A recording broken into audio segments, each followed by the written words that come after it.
If you're not embarrassed by the first version of your product, then you've launched too late. That's a quote by the LinkedIn founder Reid Hoffman, and today I want to discuss why it's imperative that you take action.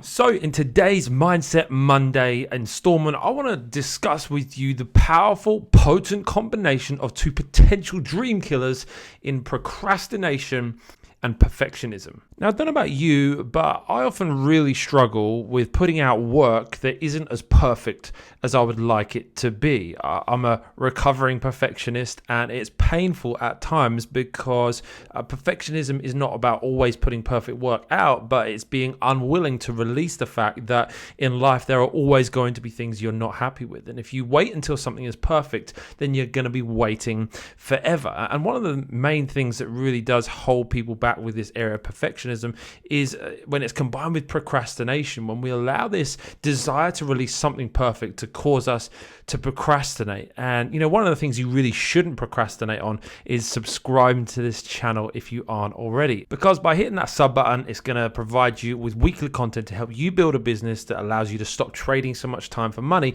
and have more freedom to do what you desire. But when it comes to procrastination, so many of us, me included, we often wait for the perfect circumstances to align in order to take that next step in our future, to launch a business, to create a product, and we wait for everything to be perfect before we step out.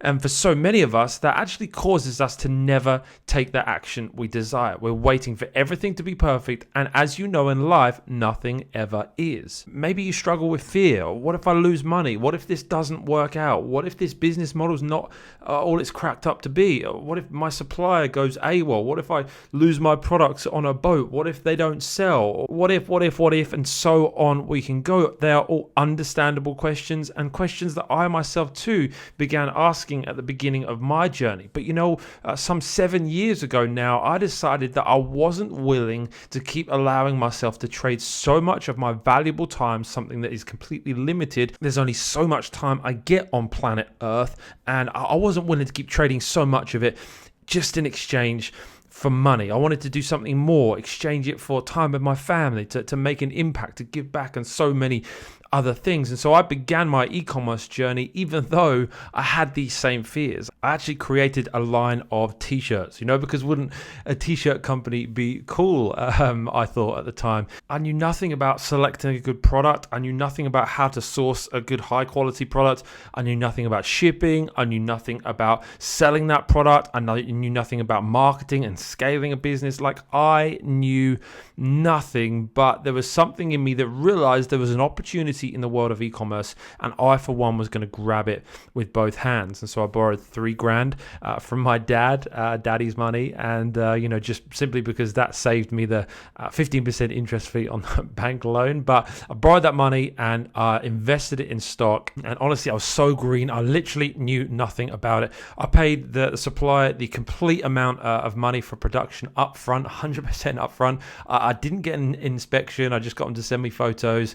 I got them shipped by air, which was incredibly inefficient, and so many things I look back on now and I'm just so embarrassed. The product actually is not too bad. I got one here. I still wear them actually. We did a few good versions, a few versions that I'm a little bit more embarrassed about. Just some basic ones, and then some more sort of wow, what was I thinking ones. But on the whole, not too embarrassed by that, but more the whole process that we went through and how green and naive we were. I look back at that and shudder. We ordered 500 of these t-shirts, and over the next year we sold around 400 of those t-shirts, and really without any idea what we were doing. And I look back now at that whole process, some of those t-shirts, and think like, oh my gosh, so cringy. Like, I'm embarrassed by what we put out there in some respects, those years ago. However, I'm so thankful that I took action, because taking action was what led me along the path of actually building businesses that were successful. And actually starting that t-shirt company, selling them on Shopify, looking on YouTube for how to actually market this brand, actually led me to find the Amazon opportunity. This opportunity that involved Amazon storing, packing, shipping your stock, the traffic that the Amazon website could bring you. So many of the frustrations I had with trying to start a brand, the Amazon as an FBA model resolved for me. And I found that and then began to launch a business. And now again, my first product that I sold on Amazon, I look back at that and that embarrasses me too. I went and stayed at my mum's for Christmas this year, and she still got my very first product. God bless her. She's my biggest fan. And I look at it in her kitchen, and I just am embarrassed to look at it. Like, the logo's terrible, the printing's awful, is a pretty crappy product, and I'm embarrassed to look at it. But again, I'm so thankful I launched it, because when I did and it started selling 15, 20 units a day, my mind was blown with the possibilities of building a business on Amazon. And see, what would have happened if I'd have waited for the logo to be perfect, for my t-shirts to be perfect, for me to know everything I could about marketing before I launched my t-shirts. If I'd have waited for that and fretted over a £3,000 investment, I never would have been able to build a business to the point where we would have months where we're doing 10 times that amount of revenue. And the only reason that that's become possible is because we took that first initial step. And now I get it. I do that first step. It seems so scary. And when you've never done it before, and for a lot of people, £3,000 is a lot of money. It was for me too. But it's in taking that step that I actually put myself in an environment where I was going to learn and grow. So often we want to learn everything we can without ever putting any skin in the game.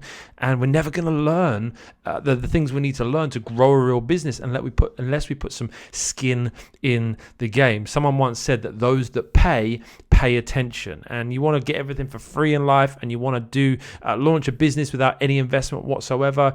Maybe 1 in 100 businesses are going to work like that, but the majority of businesses are going to need you to put some skin in the game and actually invest something in it, because it's in doing that you're invested in it, you place value in it, you prioritize it, and it's in that environment that you can grow as a business owner and become the business builder that you need to be to build something great. And now in 2020, there's loads more training and content available for you all over the internet that's going to help you avoid so many of the mistakes I made along the journey. So you don't have to do the same things that I did way back when, but still you need to make a decision in your growth journey that says, you know what, I'm going to be okay with some mediocrity. And that's the thing, right? Is that if you're going to grow a real business, if you're going to grow something that's going to impact people, something of substance, then you're going to have to be able to deal with mediocrity in your business at times. But the key thing is that whilst it's okay to chew on a little bit of mediocrity, you need to make sure you don't get an appetite for it. That's the distinction that you need to find in your business, that where you can find that balance that says, hey, I'm willing to launch this and know that there's going to be some things that I don't like to 100%. There's some things that frustrate me or embarrass me about this, but I'm going to get it launched, because I know once I've launched, that's when I can iterate. And so you don't want to produce rubbish for the sake of producing rubbish. I'm not saying go out there tomorrow, source the crappiest product you can find, throw it up on the web, and then you'll learn everything you need to learn. Of course, there's balance to this, like there is with everything. But I think the LinkedIn founder, Reid Hoffman, when he said that if you're not embarrassed by the first version of your product, then you've launched too late. I think there's some truth in this saying, and I think it's something that we could all be inspired from, whatever stage of the journey we're at, to continue to take steps of action in moving our business forward. The temptation to shy away from launching new things and growing new projects, it won't go away. We're employing new staff as part of our team as our businesses grow, and part of me doesn't want to release some of the things that we're going to release to our team, because I want to protect it. I want to protect the quality. I want to make sure it's as amazing as it can be, and well, nobody's ever going to do it as amazing as me.